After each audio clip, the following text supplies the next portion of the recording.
Welcome students. আজকে আমরা অন্য একটা চ্যাপ্টার শুরু করব। তো শুরু করার আগে, চ্যাপ্টারটির নাম বলার আগে আমরা কয়েকটা ছবি দেখতে থাকি। তো প্রথম যে ছবিটা দেখতে পাচ্ছি যে চায়ের কাপ, চায়ের কাপের মধ্যে দেখা যাচ্ছে ছাঁকনি দিয়ে চা ছাঁকা হচ্ছে। 2 নম্বর ছবিটাতে দেখতে পাচ্ছি একটা চালুনির মধ্যে ধান ওড়ানো হচ্ছে, যে ধানের যে গুঁড়োগুলো আছে সেটা হাওয়ার সাহায্যে উড়ে যাচ্ছে। 3 নম্বর ছবিটাতে দেখতে পাচ্ছি একটা বড় চালুনির মধ্যে বালি চালানো ইত্যাদি এই জাতীয় কিছু কাজ হচ্ছে, বা কয়লার গুঁড়ো, কয়লার গুঁড়ো থেকে আলাদা করার জন্য এই ধরনের কিছু কাজ হচ্ছে। বা অনেক সময় আমরা দেখে থাকবে যে বিভিন্ন ইমারতি দ্রব্য বা বাড়িঘর করার সময় বালির কণাগুলোকে আলাদা করা হয়। বালির মধ্যে অনেক নুড়ি, গ্র্যাভেলস ইত্যাদি মিশে থাকে, সেগুলোকে আলাদা করার জন্য আমরা চালিয়ে নিই এটাকে। আর নেক্সট 4 নম্বর ছবিতে দেখা যাচ্ছে যে ধানটাকে বেছে বেছে আলাদা করছে হাত দিয়ে। ধানের মধ্যে বিভিন্ন নুড়ি, কাঁকড়, বালি ইত্যাদি থাকতে পারে, সেটাকে আলাদা করা হচ্ছে। এটাকে ধান ধরা যেতে পারে অথবা চালও ধরা যেতে পারে। আর 5 নম্বর যে ছবিটা আছে এটাতে দেখা যাচ্ছে কেটলির থেকে জল গরম হচ্ছে। অবভিয়াসলি কেটলির মুখ থেকে একটা ধোঁয়া বেরোচ্ছে বা বাষ্প বেরোচ্ছে। তো সেইটাকে আমরা যদি কোনো একটা শীতল একটা ঢাকনা ধরেছে এখানে, শীতল ঢাকনাটা, সেই ঢাকনার উপরে বরফ দেওয়া আছে এবং যে বাষ্পটা বেরোচ্ছে সেটা ঢাকনার গায়ে প্রথমে গিয়ে ঢাকনার গায়ে জমছে এবং তারপর বরফের সংস্পর্শে থাকার জন্য সেটা ঠান্ডা হয়ে জমাট হয়ে আস্তে আস্তে জলবিন্দু আকারে পাত্রের মধ্যে জমা হচ্ছে। তাহলে এই যে ঘটনাটা, এটাকে বলা হচ্ছে ঘনীভবন। এটা আমরা অনেক আগেই পড়েছি। বাষ্প থেকে আস্তে আস্তে করে তরলে পরিণত হয়, এই ঘটনাটাকে বলা হচ্ছে ঘনীভবন। এবং তার জন্য প্রয়োজনীয় লিনতাপ ও ছেড়ে দিচ্ছে সেটা। তাহলে এতগুলো যে ছবি দেখানো হচ্ছে, এই ছবি থেকে তোমরা স্বাভাবিকভাবে একটা ধারণা করতে পারছো যে কী বিষয়ে ব্যাপারটা বলতে চাইছি। প্রথম ছবিটাতে দেখানো হচ্ছে যে চা ছাঁকা হচ্ছে ছাঁকনি দিয়ে। 2 নম্বর ছবিটাতে ধানের গুঁড়ো ওড়ানো হচ্ছে হাওয়ার সাহায্যে, ধানটা নিচে পড়ে আছে যেহেতু এটা ভারী। আর 3 নম্বর ছবিটাতে দেখানো হচ্ছে যে চালুনি দিয়ে বালি বা ইত্যাদি এইসব কিছু চালানো হচ্ছে। 4 নম্বরে দেখানো হচ্ছে চালটাকে আলাদা করা হচ্ছে বালির থেকে। আর 5 নম্বরে ঘনীভবনের ব্যাপারটা দেখানো হচ্ছে। তাহলে এত কিছু জিনিসগুলো ছবি দিয়ে কানেক্টেড, এবং সবকটাতে একটা জিনিস আমরা বুঝতে পারছি যে আলাদা করা হচ্ছে কোনটা থেকে কোনটা। নিশ্চয়ই কোনো অবিশুদ্ধ পদার্থ বা যেটা আনওয়ান্টেড সাবস্টেন্স, যেগুলো আমাদের দরকার নেই। যেমন চায়ের মধ্যে যে চায়ের যে লিকার পাতাগুলো, চা পাতাগুলো, সেগুলো আমাদের দরকার নেই। আমাদের দরকার চাটা, অর্থাৎ চায়ের এক্সট্রাক্টটা আমাদের দরকার। সেই জন্য আনওয়ান্টেড যে সাবস্টেন্সগুলো সেগুলোকে আমরা আলাদা করব, তার জন্য আমরা বিভিন্ন টেকনিক ইউজ করছি। তাহলে চা ছাঁকার জন্য আমরা ছাঁকনি ব্যবহার করছি, এবং এখানে বিভিন্ন কয়েকটা ধরনের ইনস্ট্রুমেন্টও নেওয়া হচ্ছে। প্রত্যেকটা ক্ষেত্রে টেকনিক আলাদা হবে। চা ছাঁকার জন্য আমরা ছাঁকনি নিচ্ছি, নিশ্চয়ই ধানের গুঁড়ো আলাদা করার জন্য আমরা ছাঁকনি দিয়ে নিশ্চয়ই ধানের গুঁড়ো আলাদা করব না। বা বালি চালানোর জন্য আমরা ওই ছাঁকনি ব্যবহার করতে পারবো না, তার জন্য ছাঁকনির যে বড় বড় ছিদ্র হওয়া দরকার সেই ধরনের আমরা চালুনি ব্যবহার করব। তাহলে প্রত্যেকটার ইনস্ট্রুমেন্ট আলাদা এবং প্রত্যেকটার পদ্ধতি আলাদা। তাহলে এই ছবিগুলোর মধ্যে একটাই কমন জিনিস আছে, সেটা হচ্ছে যে আলাদা করা হচ্ছে, অর্থাৎ সেপারেশন করা হচ্ছে। কাঠ থেকে কাঠ, যেটা আমাদের দরকার সেই বস্তুটার থেকে যেটা দরকার নেই তাকে আলাদা করা হচ্ছে। তাহলে আজকে আমাদের যে আলোচ্য বিষয় সেটা হচ্ছে মিশ্রণের উপাদানের পৃথকীকরণ। মিশ্রণ বলতে আমরা কি সেটা দেখব, এবং মিশ্রণের উপাদানগুলোকে কিভাবে আলাদা করব। তো প্রথম যে এক্সাম্পলটা আমি দেখিয়েছিলাম যে চায়ের সাথে, এখানে চা পাতা এটা একটা মিশ্র পদার্থ। একই রকমভাবে ধানের গুঁড়ো, ধানের তুষ ইত্যাদি সব মিশে আছে, খড় মিশে আছে, খড়ের টুকরো মিশে আছে ইত্যাদি মিশে টোটালটা একটা ধানের মিশ্রণ তৈরি করেছে, সেটাকে আলাদা করব। আর তাহলে অল ওভার এই জিনিসটাকে নিয়ে একটা চ্যাপ্টারটার নামকরণ করা হয়েছে, সেটা হচ্ছে মিশ্রণের উপাদানের পৃথকীকরণ, এবং সেভাবে কীভাবে করা হচ্ছে। প্রথম আমরা দেখব মিশ্র পদার্থ। মিশ্রণ বা মিশ্র পদার্থ কী জিনিস। মিশ্র জিনিসটার মানেই হচ্ছে যে দুটো বা তার বেশি পদার্থ এখানে মিশে থাকবে জিনিসটার মধ্যে। সেটা মৌলিক পদার্থ হতে পারে অথবা যৌগিক পদার্থ, যে কোনো ওজন অনুপাতে, নির্দিষ্ট ওজন অনুপাত হতে পারে, যে কোনো ওজন অনুপাতে সেটা মিশে থাকবে।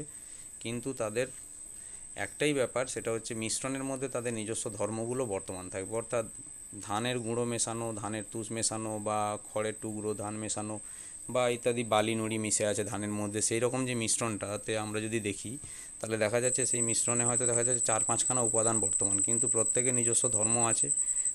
ধানের মতো আছে, ইটের টুকরো বা নুড়ি পাথর বালি তারা তাদের মতো আছে, প্রত্যেকের মতো আছে। এবং আমাদের একটা এমন টেকনিক ব্যবহার করতে হবে যাতে সব কটাকে আমরা আলাদা করতে পারি। তাহলে মিশ্র পদার্থ বলতে আমরা এটাকেই বুঝছি, মিশ্র পদার্থের মধ্যে 2 বা ততোধিক পদার্থ মিশে থাকবে, একটা মিশ্রণ তৈরি করবে, যে পদার্থগুলো মিশে থাকবে সেগুলো মৌলিক পদার্থ হতে পারে, যৌগিক পদার্থ হতে পারে, যে কোনো ওজন অনুপাতে মিশে থাকতে পারে, এবং মিশ্রণে থাকাকালীন তাদের ধর্মের কোনো পরিবর্তন হবে না, অর্থাৎ নিজস্ব ধর্ম ঠিকঠাক থাকবে। তাহলে এখন আমরা দেখব যে এই মিশ্রণ থেকে উপাদানগুলিকে পৃথক করার উদ্দেশ্যটা কি, আমাদের হঠাৎ করে কেন মিশ্রণ থেকে এই জিনিসগুলোকে আলাদা করার দরকার হলো। প্রথমেই আমি কথাটা বলে রেখেছি যে ওয়ান্টেড সাবস্টেন্স থেকে আনওয়ান্টেড সাবস্টেন্সগুলোকে আমরা আলাদা করতে চাইছি। অবিশুদ্ধ নমুনা থেকে বিশুদ্ধ নমুনাকে আলাদা করব। ওষুধ শিল্পে বিশুদ্ধ পদার্থ খুবই দরকার, যেটা আমাদের ড্রাগ কেমিস্ট্রি বা ড্রাগ যে ইন্ডাস্ট্রি, সেই ইন্ডাস্ট্রিতে এই পিউরিফিকেশান ব্যাপারটা খুব ইম্পর্ট্যান্ট, সেই জন্য আমাদের আনওয়ান্টেড সাবস্টেন্সগুলোকে আলাদা করতে হয়। 3 নম্বরে হচ্ছে পেট্রোলিয়ামের মধ্যে কিছু গুরুত্বপূর্ণ উপাদান থাকে যেগুলোকে বিভিন্ন উষ্ণতায় আমরা পরে পড়বো, একটা পদ্ধতি আছে, সেই পদ্ধতির নামও আমি বলবো। সেই পেট্রোলিয়ামের বিভিন্ন উষ্ণতাতে আমরা একটা করে সাবস্টেন্স পাই, এবং তার প্রত্যেকটারই একটা করে গুরুত্ব আছে, প্রত্যেকটারই একটা ইকোনমিক গুরুত্ব আছে, এবং প্রত্যেকটাই মানুষের জীবনে ব্যবহার করা হয়। সেই ধরনের জিনিসগুলো পাওয়ার জন্য আমাদেরকে এই মিশ্রণের পদার্থগুলোকে অবশ্যই আলাদা করতে হবে। আর 4 নম্বরে হচ্ছে দৈনিক জীবনে ব্যবহৃত লবণ, যেটি সমুদ্রের জলে থাকে, পৃথক করা হয়। এটি একটি মিশ্র পদার্থ। সমুদ্রের জল একটা মিশ্র পদার্থ, তার মধ্যে বিভিন্ন উপাদান আছে। পার্টিকুলার NaClটাকে আমরা আলাদা করে নিই।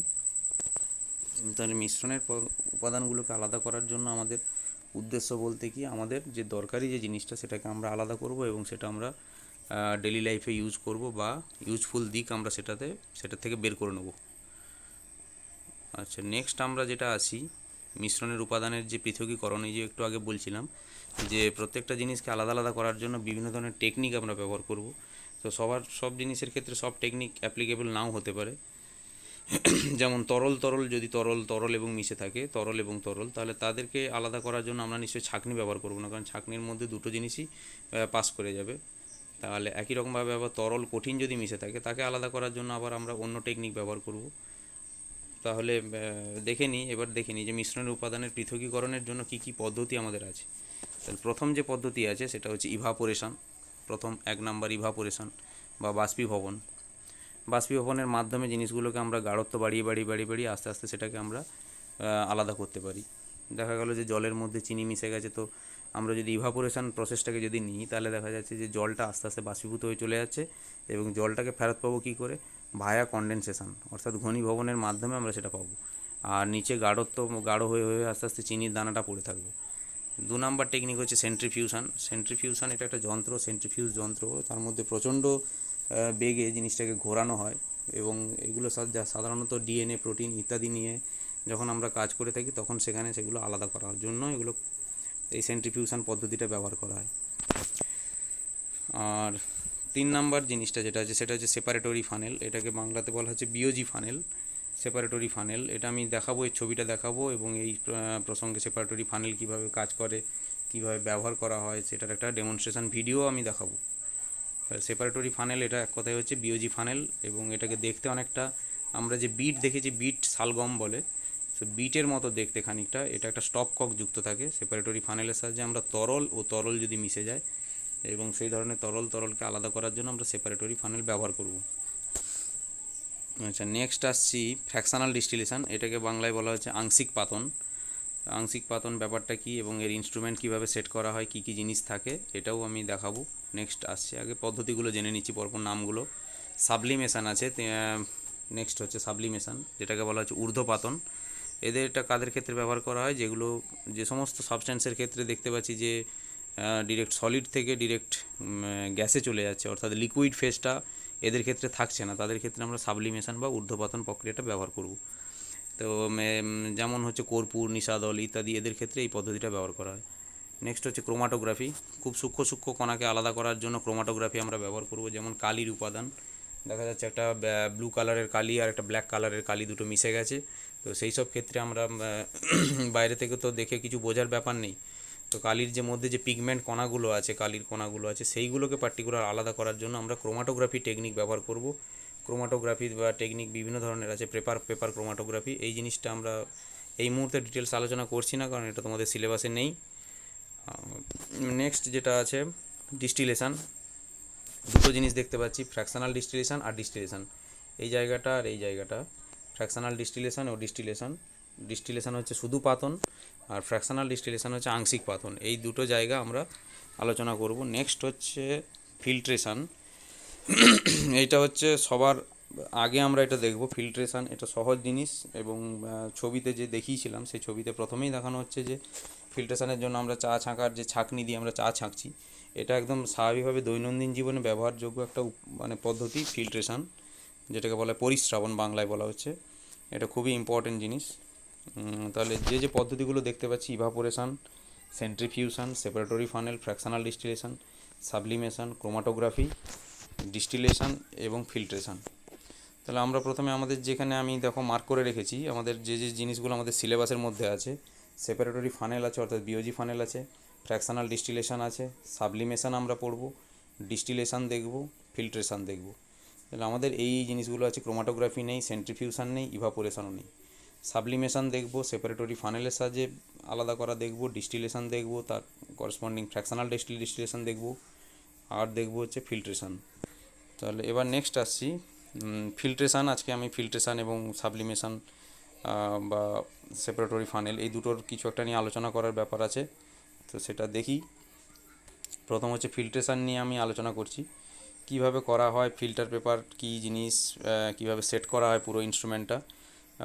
একদম দৈনন্দিন জীবনের যদি উদাহরণ দেখতে হয় তাহলে চা ছাঁকার ছাঁকনি দিয়ে চা ছাঁকছি, এটা একদম কমন ব্যাপার। বা শরবত বানাচ্ছি, তো শরবতের মধ্যে লেবু আমরা নিংড়ে একটা শরবত তৈরি করেছি, তো লেবুর খোসা বা লেবুর যে কণাগুলো বা লেবুর যে ইয়েগুলো সূক্ষ্ম সূক্ষ্ম কণাগুলো শরবতের মধ্যে ভাসছে, সেটাকে আমরা আলাদা করার জন্য দেখা যাচ্ছে ছাঁকনি ব্যবহার করছি।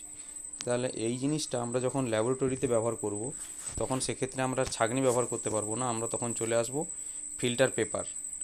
একটা পেপার হয় ফিল্টার পেপার, সেই ফিল্টার পেপারটাকে ভাঁজ করে 4 ভাঁজ করে আমরা একটা ফানেলের মধ্যে বসিয়ে দেওয়া হয়। এইখানে যে দেখানো হচ্ছে যে এইটাকে বলা হচ্ছে ফানেল, এবং এই যে ইনস্ট্রুমেন্টটা এটাকে বলা হচ্ছে কনিক্যাল ফ্লাস্ক। কনিক্যাল ফ্লাস্কের মধ্যে ফানেলটাকে বসিয়ে দেওয়া হচ্ছে এবং ফানেলের মধ্যে, ফানেলটা হচ্ছে এরকম দেখতে, এই ফানেলের মধ্যে এইখানটার ভেতরে হচ্ছে কি ফিল্টার পেপারটাকে বসানো থাকে ভাঁজ করে, এই জায়গাটায় ফিল্টার পেপার বসানো থাকে। ফিল্টার পেপার, একটা ফিল্টার পেপার দেখতে হয় গোল, সেই ফিল্টার পেপারটাকে 4 ভাঁজ করা হয়। প্রথমে এরকম হাফ করা হলো, তারপর আবার হাফ করা হলো, তাহলে ওভারঅল দেখতে জিনিসটা কেমন হবে, এই রকম দেখতে হবে। সরি, এটাকে 4 ভাঁজ করলে দেখতে হবে এইরকম। আমি আবার একবার দেখাচ্ছি।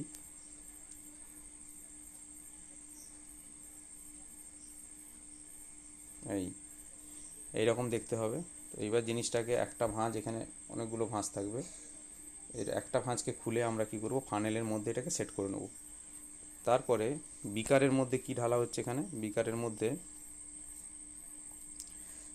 মধ্যে আমরা নিচ্ছি, এখানে মিশ্রণটা আছে যেমন সলিড এবং লিকুইড, এখানে মেশানো একটা আমরা জিনিস নিয়েছি। এবার সেটাকে আলতো করে কি করব, গ্লাস রডের সাহায্যে হোক বা এমনি কোনো কিছু সাহায্যে হোক, আস্তে আস্তে করে এটা আমরা ফিল্টার পেপারের মধ্যে ঢেলে দেবো। তো দেখা যাচ্ছে ফিল্টার পেপারের মধ্যে খুব সূক্ষ্ম সূক্ষ্ম কণা মানে ছিদ্র থাকে, তার ফলে যে ফিল্টারের আস্তে আস্তে আস্তে আস্তে করে যে তরলটা যেটা আছে সেটা আস্তে আস্তে আস্তে আস্তে করে ফোঁটা ফোঁটা করে পড়তে থাকবে এবং দ্রবণের মধ্যে জমা হবে, এবং সেটাকে আমরা ফিল্ট্রেট বলবো। আর যেটা উপরে জমা হচ্ছে তাকে বলা হচ্ছে রেসিডিউ, অর্থাৎ সলিড এবং লিকুইড যদি মিশে থাকে সেসব ক্ষেত্রে আমরা ফিল্ট্রেশন পদ্ধতিটা ব্যবহার করতে পারি। এবং তাতে দেখা যাচ্ছে ফিল্টার পেপারের মধ্যে রেসিডিউটা থাকছে এবং নিচে জমা হচ্ছে যেটা, সেটাকে বলা হচ্ছে ফিল্ট্রেট বা পরিশ্রুত, আর ওপরে যেটা পাচ্ছি সেটাকে বলা হচ্ছে অবশেষ বা রেসিডিউ। পাশের ছবিটাতেও একই জিনিস দেখানো হচ্ছে, লিকুইড এবং ইনসলিবল সলিড, অর্থাৎ এখানে যে কন্ডিশনটা হতে হবে সেটা হচ্ছে লিকুইডের মধ্যে সলিডটাকে দ্রবীভূত হওয়া যাবে না, অর্থাৎ সলিড যদি ইনসলিবল হয় তবেই এর পদ্ধতিটা অ্যাপ্লিকেবল। তাহলে এর একটা ড্রব্যাক আছে, এখানে সলিড লিকুইড যদি মিশে যায় অর্থাৎ দ্রবীভূত হয়ে যায়, তাহলে সেক্ষেত্রে আমরা আলাদা করতে পারবো না। যেমন চিনি এবং জলের মিশ্রণ বা নুন এবং জলের মিশ্রণ, এক্ষেত্রে পুরোপুরি এটা একটা প্রকৃত দ্রবণ উৎপন্ন করে, সেক্ষেত্রে এই জিনিসটাকে আলাদা করা সম্ভব নয়। একমাত্র ইনসলিবল সলিউটের ক্ষেত্রে এই জিনিসটা হবে। আচ্ছা, আশা করি বোঝা গেছে জিনিসটা। তাহলে নিচে যে জিনিসটা জমা হচ্ছে ফোঁটা ফোঁটা আকারে, আমরা তাকে বলছি ফিল্ট্রেট, নামটা খুব ভালো করে মনে রাখবে, ফিল্ট্রেট বা পরিশ্রুত। আর উপরে যেটা জমা হচ্ছে বিকারের মধ্যে বা ফানেলের মধ্যে বা ফিল্টার পেপারের মধ্যে যেটা জমা হচ্ছে তাকে বলা হচ্ছে রেসিডিউ বা অবশেষ। আচ্ছা, নেক্সট আমরা আসি আরেকটা, এখানে একটা অ্যাপারেটাস দেখানো হচ্ছে।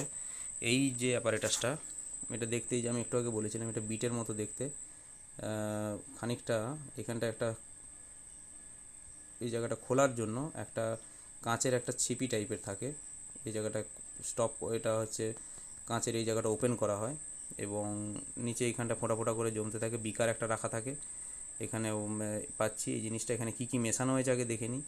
জল মেশানো আছে এবং কেরোসিন তেল। তো আমরা জানি জল আর তেল কখনো মিশবে না, তার ফলে দুটো আলাদা আলাদা লেয়ার তৈরি হয়েছে, এটা আমরা দেখতে পাচ্ছি ছবিতে, দুটো আলাদা আলাদা লেয়ার তৈরি হয়েছে এবং কে নিচে থাকবে বা কে উপরে থাকবে সেটা ডিপেন্ড করছে সম্পূর্ণ তার কনসেন্ট্রেশনের ওপর। আমরা জানি জল ভারী তাই জল নিচে থাকবে এবং তেল হালকা সেই জন্য তেল উপরে ভাসতে থাকবে। এই যে জিনিসটা এটাকেই বলা হচ্ছে সেপারেটিং ফানেল বা সেপারেটরি ফানেল বা বিওজি ফানেল। এটা দেখতে খানিকটা বিটের মতো এবং এর ওপরে একটা ক্যাপ থাকে, এই ক্যাপটাকে খুলে আমরা এর মধ্যে জল ঢেলে নিই একবার, বা মিশ্রণ জিনিসটা যেটা বাইরে আমরা অলরেডি একটা বিকারের মধ্যে মিশিয়ে রেখেছি, জল এবং কেরোসিন তেল, অয়েল এবং ওয়াটার, সেই মিশ্রণটাকে টোটালটাকে আমরা কি করব এর মধ্যে ঢেলে দেবো। এই ক্যাপটা খুলে ঢেলে দিলাম এবং দেখা যাচ্ছে আস্তে করে এটাকে স্টেডি কন্ডিশনে যদি আমরা রেখে দিই বা একটা স্ট্যান্ডের সাহায্যে আটকে এটাকে যদি আমরা রেখে দিই, তাহলে দেখা যাচ্ছে এক সময় সেটেল ডাউন হলে তখন কি দেখা যাচ্ছে ওয়াটারটা নিচে থাকবে, জলটা নিচে থাকবে, যেহেতু এটা গাঢ়ত্বটা বেশি এবং কেরোসিন তেলটা হালকা হওয়ার জন্য এটা জলের উপরে ভাসতে থাকবে। এই যে ফানেলটা এটাকেই বলা হচ্ছে সেপারেটিং ফানেল বা সেপারেটরি ফানেল। এবার কথা হচ্ছে যে আমরা এটাকে আলাদা করব কী করে। এইখানে দেখতে পাচ্ছ তোমরা একটা স্টপ কক লাগানো আছে, এই জায়গাটা স্টপ কক একটা আছে, এই স্টপ ককটাকে আস্তে আস্তে করে ঘুরিয়ে আমরা এখানে যেটা নিচে থাকবে সেই নিশ্চয়ই আস্তে আস্তে আস্তে ফোঁটা ফোঁটা করে জমতে থাকবে এখানে বিকারের মধ্যে। দেখা যাচ্ছে যে নিচে যেহেতু জল আছে তাহলে জলটাই এখানে বিকারের মধ্যে জমবে। এক সময় দেখা যাচ্ছে এই যে দুটো লেয়ার তরলের যে মাঝখানে যে বিভেদ, যে জায়গাটা বিভেদ তল বলতে পারি বা সংস্পর্শ তল, জল এবং কেরোসিন তেলের মাঝখানের যে অংশটা সংস্পর্শ তল, দুজন দুজনকে স্পর্শ করে আছে, সেই লেয়ারটা আস্তে আস্তে আস্তে আস্তে নামতে নামতে যেই মুহূর্তে স্টপ ককের কাছে চলে আসবে সেই মুহূর্তে আমরা কী করবো স্টপ কক বন্ধ করে দেবো। অর্থাৎ এই লেয়ারটা নেমে যখনই স্টপ ককের কাছে আসছে তার মানেটা এটাই যে ওই লেয়ারের নিচে যে ছিল সেটা পুরোটাই স্টপ কক দিয়ে নিচ দিয়ে বাইরে বেরিয়ে গেছে এবং ওপরে যেটা আছে সেটা পুরোটা কেরোসিন তেল। এবার আমরা আরেকটা অন্য একটা বিকার নেব, এই বিকারটাকে সরিয়ে দেবো, অন্য একটা বিকার নেব, সেই বিকারের মধ্যে বাকি জিনিসটা নিয়ে এসে এখানে স্টপ ককটা খুলে কালেক্ট করব এবং এখানে যেটা পাবো সেটা হচ্ছে কেরোসিন তেল পাবো, এই বিকারে যেটা পাবো সেটা হচ্ছে ওয়াটার। তাহলে এইভাবে জিনিসটাকে আলাদা করা হয় এবং এরও কিছু শর্ত আছে যে এই জিনিসটা যে আলাদা করব তার কিছু কিছু শর্ত আছে। তাহলে আমরা দেখে নিই নেক্সট কী হচ্ছে। তাহলে বিওজি ফানেলের ব্যাপারটা বোঝা গেছে, মেকানিজমটা। এখানে যে দুটো আমরা তরল নেব, তরল এবং তরলকে আলাদা করার জন্য আমরা বিওজি ফানেল ব্যবহার করব, আর তরল এবং কঠিন যদি মিশে থাকে সেক্ষেত্রে আমরা ফিল্ট্রেশন ব্যবহার করব বা পরিস্রাবন। আচ্ছা দেখে নিই বিওজি ফানেলটা ব্যাপারটা কী বলেছে। ভিন্ন ঘনত্ব বিশিষ্ট এবং পরস্পরের সাথে মেশে না এমন দুটি তরলের মিশ্রণকে স্থিরভাবে রেখে দিলে কিছুক্ষণের মধ্যে তরল দুটি আলাদা স্তর তৈরি হয়। এটা আমরা জানি, একটু আগে আমি বলেছি যে বিওজি ফানেলের মধ্যে উপরে ক্যাপটা খুলে দুটো যে ইমমিসিবল লিকুইড বলা হচ্ছে, ইমমিসিবল লিকুইড মানে হচ্ছে একটা লিকুইড আরেকটা লিকুইডের সাথে মেশে না, এই ধরনের জিনিসটাকে বলা হচ্ছে ইমমিসিবল লিকুইড। ইমমিসিবল লিকুইডের মিশ্রণটাকে আমরা উপরের ক্যাপ খুলে বিওজি ফানেলের মধ্যে ঢেলে দিলাম, এরপরে আস্তে করে ওটাকে স্ট্যান্ডের সাহায্যে আটকে রেখে দিলাম এবং ওটা স্টেডি কন্ডিশনে এলে দেখা যাচ্ছে যে ভারী যে জিনিসটা সেটা নিচে থাকবে এবং হালকা জিনিসটা উপরে ভাসতে থাকবে। এক্ষেত্রে যেহেতু আমরা জল এবং কেরোসিন তেলের মিশ্রণ নিয়েছি, জল নিচে থাকবে, কেরোসিন তেল উপরে থাকবে। এইবার কি করা হচ্ছে, কিছুক্ষণের মধ্যে তরল দুটি আলাদা স্তর তৈরি হয় এবং বেশি ঘনত্বের স্তরটি নিচে থাকবে এবং কম ঘনত্বের স্তরটি উপরে থাকবে। উদাহরণ আমরা এখানে দিতে পারি জল পেট্রোল বা জল ক্লোরোফর্ম বা জল কেরোসিন তেল ইত্যাদি। আচ্ছা শর্ত যেটা কথাটা বলছিলাম যে কোন কোন ক্ষেত্রে এটা হতে পারে। আচ্ছা আমরা যেটা দেখছিলাম তাহলে বিওজি ফানেলের শর্তগুলো আমরা দেখব। বিওজি ফানেলের কীভাবে কাজ করে বা কীভাবে আলাদা করা হয়, স্টপ কক কীভাবে কাজ করলো সেই জিনিসটা আমরা দেখেছি। এরপর আমরা দেখব যে বিওজি ফানেলের মধ্যে যে দুটি তরলকে আমরা আলাদা করতে চাইছি সেই দুটি তরলের মধ্যে কী শর্ত থাকতে হবে যাতে করে আমরা বিওজি ফানেলটাকে অ্যাপ্লাই করতে পারবো।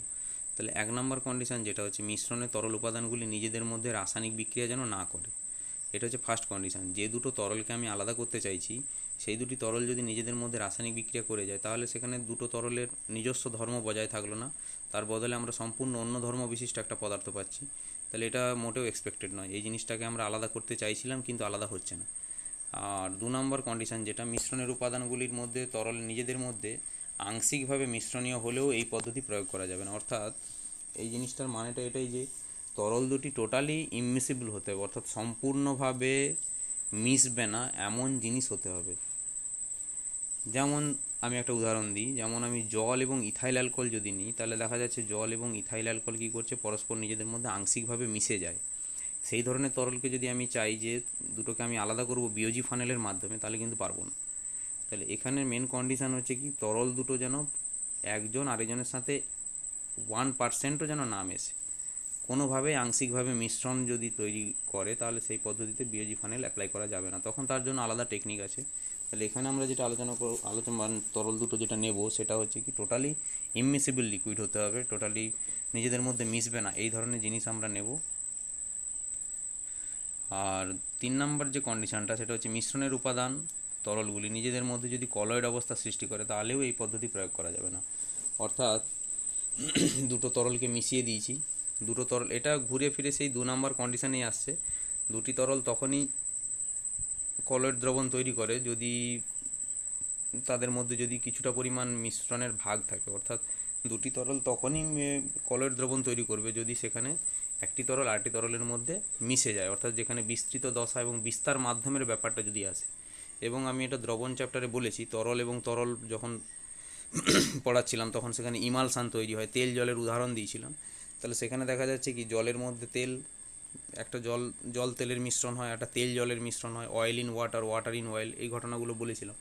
অর্থাৎ সেখানে দেখা যাচ্ছে যে জল যে বিস্তার মাধ্যম, তার মধ্যে ছোটো ছোটো যে অয়েলের ড্রপলেট কণাগুলো বিস্তৃত দশা, সেগুলো বিস্তার মাধ্যমের মধ্যে বিস্তৃত অবস্থায় থাকে, তার ফলে সেখানে একটা ইমালসান তৈরি করে। কিন্তু এই ক্ষেত্রে আমরা যে জিনিসটা আলোচনা করছি, এখানে দেখা যাচ্ছে তেল এবং জল, বা যে তেল বা ক্লোরোফর্ম বা জল ক্লোরোফর্মের মিশ্রণ, বা জল পেট্রোলের মিশ্রণ, যেখানে কোনোভাবেই জল এবং পেট্রোল পুরোপুরি মিশছে না, সেই ধরনের ইমিসিবল লিকুইডগুলোকে নিয়েই আমরা এখানে কাজটা করব। অর্থাৎ দুটো লিকুইড যদি আংশিকভাবেও যদি মিশে যায়, তাহলে সেক্ষেত্রে ইমালসান তৈরি হয়ে যাবে, অর্থাৎ কলয়েড অবস্থা তৈরি হবে, যেটা মোটেও কাম্য নয়। এই 3টে কন্ডিশান যদি ফুলফিল করে, তবেই আমরা বিওজি ফানেল অ্যাপ্লাই করতে পারবো। তো আশা করি জিনিসটা বোঝা গেছে। এরপরে আমরা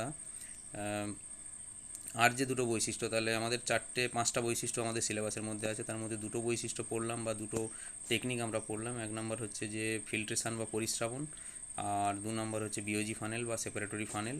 এই দুটো জিনিস আমরা দেখলাম। এই দুটোই জিনিসই, এইগুলো আমরা যদি নিজে হাতে যদি করি, তাহলে খুব ভালোভাবে বোঝা যায়। তো সেটা আমি একটা টিউটোরিয়াল ভিডিওর পরেই আমি কি করব, এটা একটা ডেমনস্ট্রেশন ভিডিও আমি একটা দেখাবো, যেখানে দুটো টেকনিক কীভাবে করা হচ্ছে, কী ব্যাপার, সেটা একটা অ্যানিমেটেড ভিডিও সাহায্যে এটা দেখতে হবে। তোমরা ভিডিওটা দেখতে থাকো, আশা করি ভালো লাগবে, জিনিসটা বোঝা গেল। যদি না বুঝতে পারো তাহলে কমেন্টস করবে, অবশ্যই জানাবে কোথায় অসুবিধা হলো, কী ব্যাপার। শর্তর জায়গাগুলো খুব ভালো করে মনে রাখতে হবে, যে কোন কোন ক্ষেত্রে আমরা বিওজি ফানেল ব্যবহার করব বা কোন ক্ষেত্রে আমরা ফিল্ট্রেশন ব্যবহার করব, এই জায়গাটা খুব ইম্পর্ট্যান্ট। তো ডেমনস্ট্রেশন ভিডিওটা দেখতে থাকো। We have learned that separation of a mixture can be done by decantation. But can we separate all the mixtures by the process of decantation? Let us perform an activity to understand this. Take freshly prepared tea. Decant tea from tea leaves. Look at the decanted tea. What do you see? You will see that a few leaves are still in your tea. Thus, we can conclude that we cannot separate all the mixtures by the process of decantation. Then how do we separate all the tea leaves from the tea? Now take a strainer and pour the tea through it. Observe both tea and the strainer. What do you see in the strainer? You will see that all the tea leaves remain in the strainer. This process of separation of a mixture with the help of a strainer or a filter is called filtration. We will now perform an activity to learn about the process of filtration. Take soil and water mixture in a glass beaker. Now take a small piece of cotton cloth.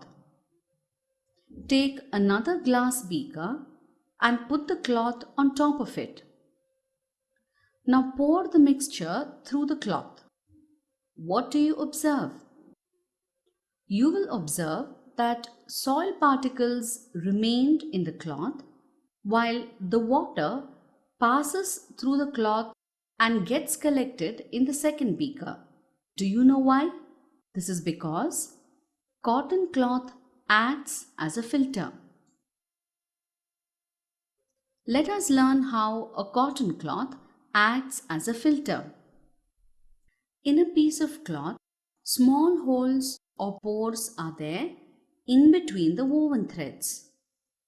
It is actually these small pores that act as a filter.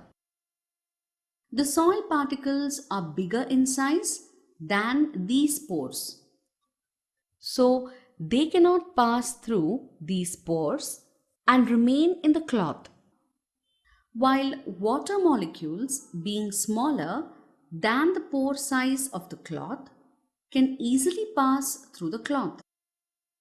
Thus, by using a filter, we can separate out components of a mixture. We have learnt that clothes act as a filter. Apart from clothes, a filter paper is another type of filter that has very fine pores in it. Let us learn how to filter substances by using a filter paper. A filter paper is folded in the form of a cone. This folded filter paper is fixed onto a funnel. The mixture to be separated is then poured on the filter paper. Solid particles in the mixture do not pass through it and remain on the filter, while the liquid can easily pass through it and gets separated from the solid particles. In this way, we can filter liquid from a mixture by using a filter paper. The technique of liquid-liquid extraction is a form of solvent extraction which is often referred to simply as a separation, and we do this using a separating funnel as shown on the screen. The technique can be used in a range of contexts, and it's important that you understand why you're carrying out a separation in the experiment that you're doing. In this demonstration, we have a solution of a product of a reaction in an organic solvent, which in this case is diethyl ether. We are going to wash the solution with water to remove impurities which are water soluble. The first step is to remove the magnetic stirring flea from the reaction flask, and we need to wash this with ether to ensure that we don't lose any of our product. We now need to pour the solution of our product into the separating funnel, taking care to avoid any spillages, so it's wise to use a small glass funnel as we pour. Then we can rinse our reaction flask with more ether to ensure that no product is lost.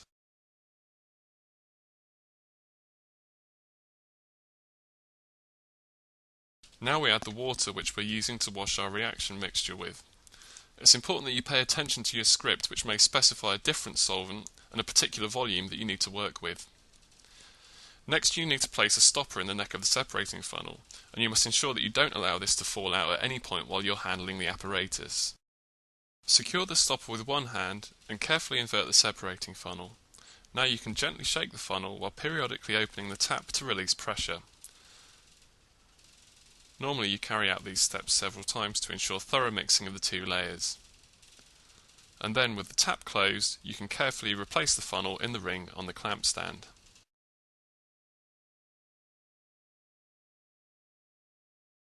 Here you can clearly see the two separate layers in the funnel. In this case, the denser aqueous layer is at the bottom and the ether layer is on top. However, you should never make assumptions about which layer is which, and you may be given instructions that tell you how to test which layer is organic and which is aqueous. Before running any solvent out of the funnel, you must first remove the stopper. Not doing so is a common error which will prevent the solvent from running freely. Now you should place an appropriately sized conical flask under the separating funnel before carefully opening the tap to allow the lower layer to run out. You should watch patiently as the interface between the two layers moves towards the tap so you are able to stop the flow once all of the lower layer has been removed. Remember that in this case the lower layer was the aqueous layer. Now you can remove this flask and place a second clean conical flask under the separating funnel to collect the upper layer.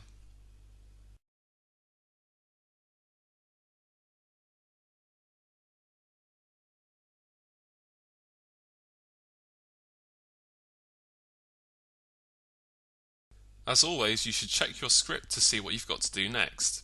You may be expected to return one of the layers to the separating funnel to carry out further extraction steps. In this case, however, we are simply going to dry the organic layer using magnesium sulfate. Other drying agents that may be used could include calcium chloride and sodium sulfate, so make sure you read the script before proceeding. If the drying agent forms clumps as shown here, that's a sign that the solution is still wet and that more drying agent is required. When you can see a snowstorm effect like this, you know that the solution is dry and that no more drying agent is needed. You can now remove the drying agent by gravity filtration before consulting the script once again to identify your next step.